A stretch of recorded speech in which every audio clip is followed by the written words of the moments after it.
కాంగ్రెస్ ప్రభుత్వం అధికారంలోకి వచ్చి 2.5 ఏళ్లు అవుతున్నా ఏ నియోజకవర్గంలో ఏ పల్లెల్లో ఎంత ధాన్యం రైతులు పండిస్తున్నారు అన్న విషయం తెలియదని, కానీ 99 రోజుల ప్రజాపాలన పేరుతో ఉత్సవాలు చేయడం ఏంటని ప్రభుత్వాన్ని ప్రశ్నించారు దుబ్బాక ఎమ్మెల్యే కొత్త ప్రభాకర్ రెడ్డి.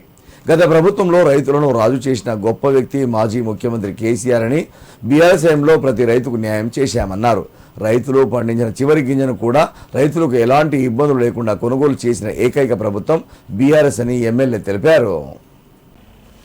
సిద్దిపేట జిల్లా దుబ్బాకలోని ఓ ప్రైవేట్ ఫంక్షన్ హాల్లో ప్రభుత్వ యంత్రాంగం 99 రోజుల ప్రజాపాలన నిర్వహించేందుకు అధికారులు అన్ని ఏర్పాట్లు చేశారు. అయితే ఈ కార్యక్రమానికి ఎమ్మెల్యే కొత్త ప్రభాకర్ రెడ్డి హాజరు కావాల్సి ఉండగా ఆయన తన కార్యకర్తలతో కలిసి వచ్చారు.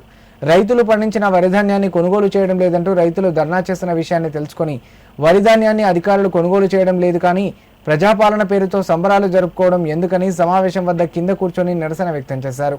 ధాన్యాన్ని వెంటనే కొనుగోలు చేయాలని డిమాండ్ చేసిన సందర్భంలో ఎమ్మెల్యే మాట్లాడుతుండగా మైక్ కట్ చేయడంతో కోపంతో 2 మైక్లను నేలకేసి కొట్టారు. ప్రజాపాలన కార్యక్రమం నుండి బాయ్కట్ చేసి వెళ్లిపోయారు.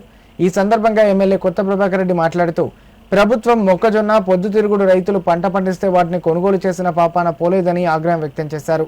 కాళేశ్వరం మల్లన్న సాగర్ ద్వారా నీరు పుష్కలంగా ఉండడంతో రైతులు వరి బాగా సాగు చేశారని, దాన్ని కొనుగోలు చేయడంలో కూడా ప్రభుత్వం పూర్తిగా విఫలమైందన్నారు.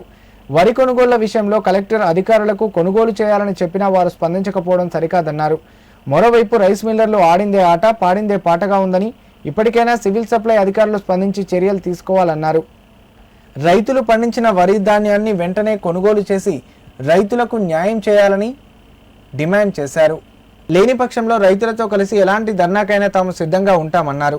ఈ కార్యక్రమంలో సర్పంచ్ల ఫోరం అధ్యక్షులు దేవరాజు, మున్సిపల్ చైర్పర్సన్ సంగీత రవీందర్, కౌన్సిలర్లు, వివిధ గ్రామాల సర్పంచ్లు, బీఆర్ఎస్ పార్టీ నాయకులు పాల్గొన్నారు. మా మెదక్ జిల్లాలో మరి సిద్దిపేట జిల్లాలో 4 లక్షల మెట్రిక్ టన్ల వరిధాన్యం ఉత్పత్తి అయితే మరి 2 లక్షల పైచిలుకు ధాన్యం దుబ్బాక నియోజకవర్గంలో మరి పండిన ఘనత ఈరోజు అప్పటి ముఖ్యమంత్రి కేసీఆర్ గారు కాళేశ్వరం ప్రాజెక్టు ద్వారా మల్లన్న సాగర్ ద్వారా కొండపోచమ్మ ద్వారా రంగనాయక్ సాగర్ ద్వారా వచ్చిన నీటితోటి ఈ రోజు రాష్ట్రంలోనే అత్యధికంగా మరి పంట పండిన నియోజకవర్గం ఇది మా దుబ్బాక నియోజకవర్గం. మరి ముఖ్యంగా నెల రోజుల నుంచి పాపమ్మ రైతులు నానా అవస్థ పడుతున్నారు.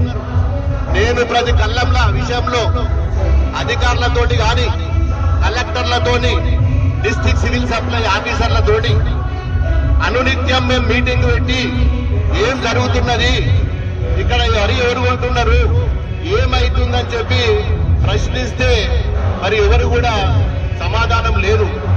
ఇవాళ ఎక్కడ పోయినా రోడ్ల మీద ధాన్యం పోసి మా రైతులు పూర్తిగా మరి రోడ్డు పాలయ్యే పరిస్థితి ఉన్నది. మరి ఈరోజు మరి ఏదో ఉద్ధరించడమని 90 దినాల కార్యక్రమం పెట్టుకొని 99 రోజుల కార్యక్రమం పెట్టుకొని ఈ రోజు నియోజకవర్గ స్థాయిలో మరి బ్రహ్మాండంగా మేమేమైనా చేసినామని చెప్పి ఈ ప్రభుత్వం ఈ రోజు మరి ఉత్సవాలు చేసుకుంటుంది. దాన్ని పూర్తిగా మా నియోజకవర్గంలోని జిల్లాలోని సర్పంచులు గాని మరి అదే విధంగా మరి అన్ని వర్గాలకు సంబంధించిన ప్రతి ఒక్కరు కూడా ఈ మీటింగ్ ను